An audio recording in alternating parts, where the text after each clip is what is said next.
அப்படின்னா அப்போ இங்க இன்ஃப்ளெக்ஸார் மசிலோட டைட்னஸால இருக்கலாம், இல்லனா தொடைக்கு உள்பக்கம் இருக்கிற அடக்டார் மசிலோட டைட்னஸால இருக்கலாம், இல்லனா ஈலியோசோவாஸ் மசிலோட டெண்டானோட பீகோனால இருக்கலாம், இல்லனா பின்னாடி ஹாம்ஸ்ட்ரிங் மசில் ஆரம்பிக்கிற இடத்துல இருக்கிற டைட்னஸால இருக்கலாம். அதுக்கு இந்த எக்ஸசைஸ் எல்லாமே சேவ் பண்ணிட்டு ட்ரை பண்ணுங்க. ஃபர்ஸ்ட் எக்ஸசைஸ் இந்த மாதிரி தவளக்கா மாதிரி படுத்துக்கோங்க. சோ இந்த பொசிஷன்ல படுத்துட்டு ஒரு காலை மட்டும் இந்த மாதிரி ஃப்ரண்ட்ல பிளேஸ் பண்ணிட்டு மேல இப்படி கொண்டு போயிட்டு கீழே கொண்டு வர போறீங்க. அகைன் மேல இப்படி கொண்டு போயிட்டு கீழே கொண்டு வர போறீங்க. இந்த மாதிரி ஒரு 10 to 12 டைம்ஸ் ட்ரை பண்ணிட்டு 2 செட்ஸ் ரிப்பீட் பண்ணுங்க. செகண்ட் எக்ஸசைஸ் இந்த பொசிஷன்ல படுத்துட்டு ரெண்டு ஹிப்மே நல்லா வைடன் பண்ணிட்டு முட்டியை மடக்கிட்டு நல்லா ஆப்போசிட் சைடுல இந்த மாதிரி பெண்ட் பண்ணிட்டு கொண்டு போங்க. இதையே ஒரு 10 to 12 டைம்ஸ் பண்ணிட்டு 2 to 3 செட்ஸ் ரிப்பீட் பண்ணிட்டு வாங்க.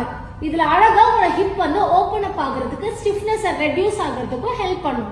தேர்ட் எக்ஸசைஸ் இந்த மாதிரி ஹிப்பை வைடன் பண்ணிட்டு குப்புற படுத்துட்டு அதே மாதிரி ஹிப்பை வெளிய பக்கமும் அண்ட் உள் பக்கமும் இந்த மாதிரி கொண்டு போயிட்டு ஒரு 10 to 12 டைம்ஸ் ரிப்பீட் பண்ணுங்க அண்ட் 2 to 3 செட்ஸ் மட்டும் பண்ணிட்டு வாங்க.